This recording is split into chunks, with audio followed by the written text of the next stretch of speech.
ગાંધીનગરમાં મુખ્યમંત્રી ભૂપેન્દ્ર પટેલની અધ્યક્ષતામાં કેબિનેટ બેઠક યોજાશે। રાજ્યમાં કાયદો વ્યવસ્થાની સ્થિતિ અંગે ચર્ચા થશે।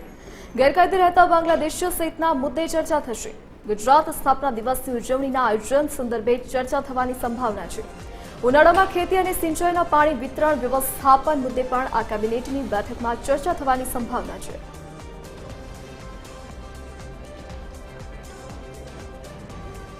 ગુજરાત સ્થાપના દિવસની ઉજવણીના આયોજન સંદર્ભે પણ આ કેબિનેટની બેઠકમાં ચર્ચા થવાની સંભાવના છે। આ સાથે જ ઉનાળામાં ખેતી અને સિંચાઈના પાણી વિતરણ વ્યવસ્થાપન મુદ્દે પણ ચર્ચા થઈ શકે છે।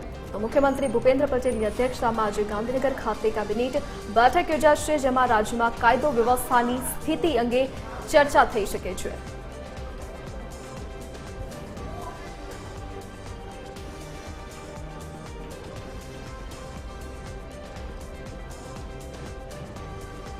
તો આજ મુદ્દે વધુ જાણકારી સાથે એસોસિએટ એડિટર સોનલ અનડકટ આપણી સાથે ન્યૂઝરૂમથી લાઈવ જોડાઈ ગયા છે। જી સોનલ, આજે મુખ્યમંત્રીની અધ્યક્ષતામાં કેબિનેટની બેઠક યોજાવાની છે, કયા મુદ્દા પર ચર્ચા થઈ શકે છે?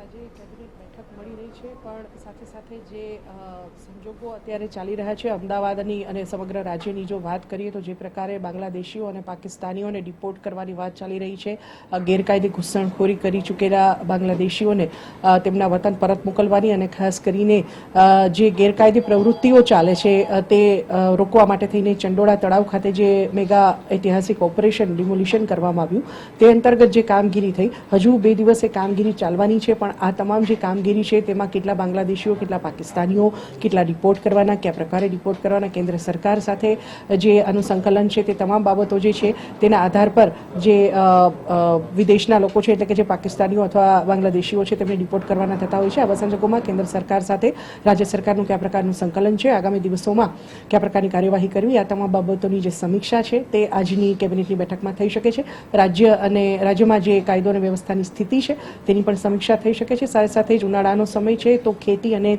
સિંચાઈનું જે પાણી છે તેના વ્યવસ્થાપન સંદર્ભે પણ આજની કેબિનેટની બેઠકમાં ચર્ચા થઈ શકે છે। અને સાથે સાથે જ 1 તારીખે ગુજરાતનો સ્થાપના દિવસ આવી રહ્યો છે, 1 મેના રોજ, તો આ અંતર્ગત કયા પ્રકારની ઉજવણી કરવી અથવા તો કયા પ્રકારના કાર્યક્રમો કરવા સ્થાપના દિવસ પર તેની જે રૂપરેખા છે તેના સંદર્ભે પણ આજની કેબિનેટમાં ચર્ચા થઈ શકે છે। પણ સૌથી મહત્વનું છે કે કેબિનેટ બેઠક પૂર્ણ થયા બાદ એક સંભાવના એવી પણ જોવાઈ રહી છે કે ગૃહ રાજ્યમંત્રી હર્ષ સંઘવી જે છે તેમનું મીડિયા સમક્ષ નિવેદન પણ સામે આવી શકે છે।